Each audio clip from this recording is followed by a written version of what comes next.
Con chào cô. Hai vợ chồng con xuống thăm cô Dũng. Cô Dũng. Dạ, cô Dũng đâu rồi cô? Ở ngoài á. Dạ, cô đi qua kêu cô Dũng cho con với. Em ngồi đó em ha. Có sợ chó không? Ngồi đó đi. Cô ở nhà có mình hả cô? Có mình, nhỏ tụi nó đi mần rồi. Dạ. Là cái nhà tôn này là của cô đấy hả? Cô ở đây đó hả? Dạ.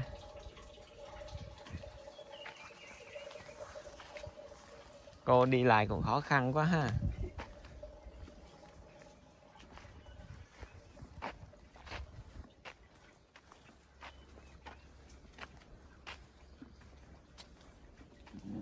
Biết có ở nhà không vậy cô?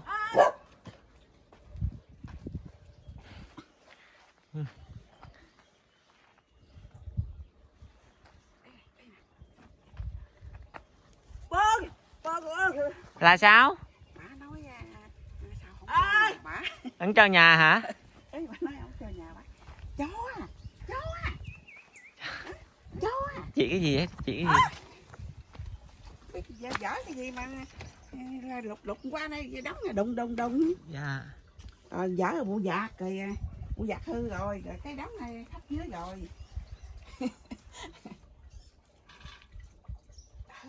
Làm dưới này ngủ cho nó mát hả? Dạ, ý là nó ấn cho nhà. Ý là không cho. Dạ. Vậy sao bữa hôm cho con hỏi là có mấy người nói xin gọi điện cho cô mà họ có vô thăm không? Cũng như cái ông nào tên Đồng Tháp á. Dạ. Cái ông điện tông số điện thoại ông coi hay gì đó. Dạ. Cái ông điện ông nói sao nha, nó nghèo khổ quá rồi đó khổ.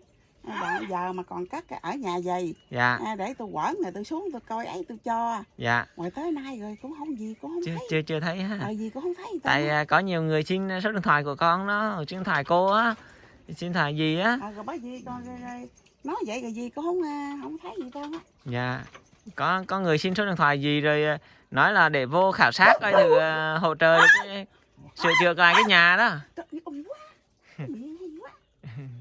Nói là sao nướng cho nhà đó ha. Nói là không cho á. Dạ. Thôi kêu ra ngoài này cho nó mát này cô. Trong nhà nóng quá. Nè. Dần rồi hay gì á. Cho con chó ăn. À.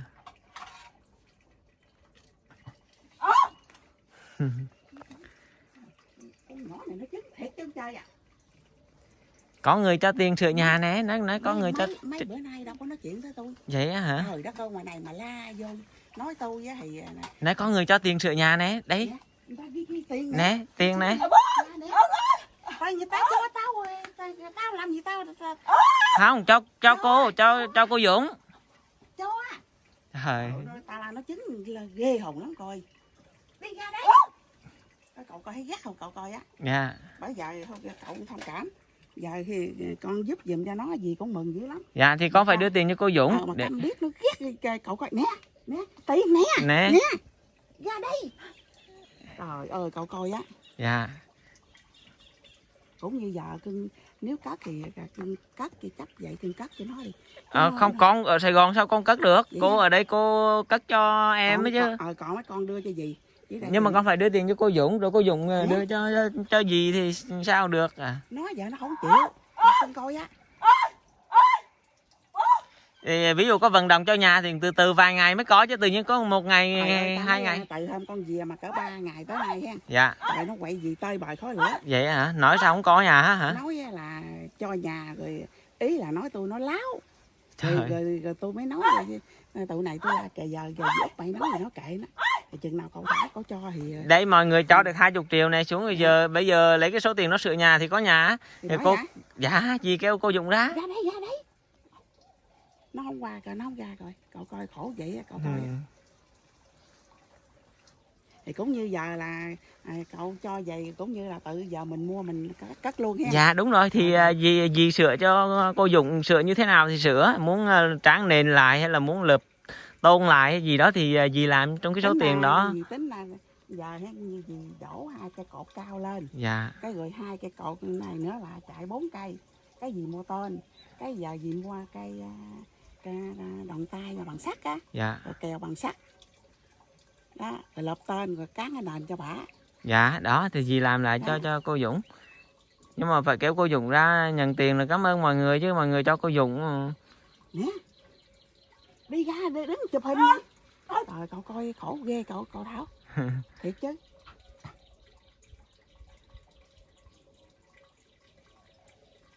Cũng như mày ra mày đứng nè mày ra đứng đây chụp hình như đó. Chụp hình như đó. Trời, cậu coi thiệt khổ. Không chịu ha. Mà con chó có sao không? Không. Để con vô. Giờ con vô con đứng đây đi, không có sao đâu.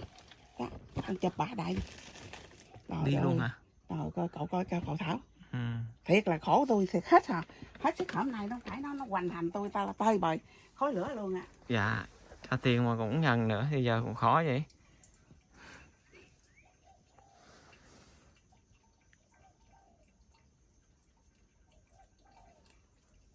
Đất ơi thiệt chứ. Rồi vậy giờ con rồi sao cậu Thảo? Thì mọi người là số tiền này thì mấy anh chị cô chú cho cô Dũng. Thì chị biết rồi. Dạ, rồi nói là cũng có mấy người là cho rồi phù vô để sang sửa lại căn nhà đó. Thì giờ dì nói con vậy. Thì giờ bả câm bả điếc bả chứng vậy đó. Dạ. Thì bây giờ vậy thôi dì sửa giùm ha, dì nhận dì cắt xong xuôi rồi dì điện con. Dạ. Con xuống rồi cái con coi giùm cho dì. Dạ. Đó rồi bây giờ dì làm hoàn thành hết, dì mượn chòm sớm đây hổm mấy người ra đây cũng nói là bà có để bà kêu để tôi phụ cho bà. Dạ. Rồi dì làm xong xuôi hoàn thành hết cái dì điện con. Dạ. Dì điện con rồi cái rồi con xuống con cũng như là con chụp cái hình vậy đó. Dạ, cho mọi người coi mừng ha. Lên cũng như cho mọi người coi cũng như người ta cho số tiền vậy mà giờ làm cái nhà vậy thử coi là sao vậy đó. Dạ, dì tính sao, sửa là sửa hết luôn hay là sao? Hết luôn, dì dở hết luôn. À. Nếu mà con nói cho 20 triệu vậy là dì đủ không dì? Dạ đủ. Dạ. Dì làm cột giờ chị tính 2 cây là cho cao lên 4 cây rồi mua đòn tay sắt kèo sắt rồi nếu mà có dư nữa thì dì tính gì xây cho nó cái y như cái bộ ngựa giả bằng xi măng á. Dạ. Cái Thì không còn đây được 21.010.000 đồng. Dạ thì dì cứ sửa bao nhiêu sửa rồi, còn nếu mà ví dụ có dư thì để cho cô Dũng chút ít để cô Dũng có tiền trang trải vậy đó. Dạ. Rồi thì chừng đó rồi dì xong rồi dì điện con liền. Dạ, xong rồi dì điện con ha. Dạ. Nó đuổi tôi gì á. Đuổi vậy à? Thì coi á. Rồi thế để con đọc cái danh sách mấy anh chị cô chú tặng cho cô Dũng. Thì đây là có chị Uyên ở bên Mỹ á, gửi tặng cho cô Dũng được 2 triệu đồng. Anh Hiếu ở quận 2 thành phố Hồ Chí Minh gửi 1 triệu đồng. Chị Tuyền ở Washington ở Washington ở Mỹ gửi 500 đô là đổi ra được 11.675.000. Thì chị Tuyền nói là hỗ trợ tiền sửa nhà đó, gom góp vô chung rồi sửa nhà. Anh Phúc Phạm ở bên Mỹ gửi cho 100 đô là được 2.335.000. Một cô ở bên Úc gửi cho 2 triệu đồng. Anh Hồ Xuân Quy ở bên Úc cũng gửi cho 2 triệu. Tổng cộng với số tiền là được 21.010.000 đồng. Dạ. Để con phải đếm cho cô ha. Thôi để con đếm đủ thì con gửi cho gì. 1 triệu, 2 triệu, 3 triệu, 4 triệu, 5 triệu, 6 triệu, 7 triệu, 8 triệu, 9 triệu, 10, 11 triệu, 12 triệu, 13 triệu, 14 triệu, 15 triệu, 16 triệu, 17 triệu, 18 triệu, 19 triệu, 20 triệu, 21 triệu lẻ 10.000 đồng. Rồi đủ rồi gì ha. Dạ, đây con gửi cho dì này. Có chiều tụi nó về cái tôi dông lên cho tên mấy ông ở ấp này. Dạ. Nếu không ấy là tôi mượn mấy ổng xuống, mấy ổng đứng, mấy ổng cũng như làm bộ hâm bắt bả, tối bả rồi vậy đó. Dạ. Cái là dở dở làm. Mà có đồng ý cho làm không? Cho. Bị hổm cái cậu ông áp ở cái công an áp mình nè. Dạ. Rồi cũng như hỏi chứ nghe nói có cái người nào tên thành phố xuống nghe nó cho nhà ăn cơm có không, thì tôi nói có mà điệu nay cũng như hôm đó nay mà điệu nay chưa nghe, rồi tôi la chừng nào mà cậu xuống đây mà cậu đứng cậu cất kia cho rồi cũng như mình cũng thông báo với nói ấp gì đó. Dạ. Rồi như bữa xuống đây cũng như có người ta đứng cũng như là cho ai cho rằng mình chụp hình hay gì lên coi nó vậy đó. Dạ. Vậy thôi thì dì đứng ra dì sửa cái nhà giùm cho cô Dũng ha. Rồi để khi nào mà hoàn thành xong rồi dì báo cho con cái đường xuống cho mọi người mừng. Rồi mai về rồi làm mai giờ tới chiều cái gì đi vô trong này sớm này dì mượn 2-3 người. Dạ. Cái rồi dì mượn cái ông hai nhà ở ấp Công An. Dạ. Với ông Mười Khánh nè và kêu bằng gì lãnh đạo ấp mình Dạ. á, Dạ. xuống đây cũng như nói là bây giờ dỡ nhà ra không có bắt mày tối mày giải tển là nó sợ vậy lắm. Nó sợ lắm. Dạ. Hôm đó cậu coi thấy ốm quá trời, cái ai cũng nói nó bệnh tiểu đường á. Trời ơi mà tôi dụ nó ta la tôi dữ lắm không đi cậu. Nhờ tôi mượn Mười Khánh xuống nộn nạt rồi bắt tối cái gật đầu liền, sáng là bắt đầu mới đi á. Dạ.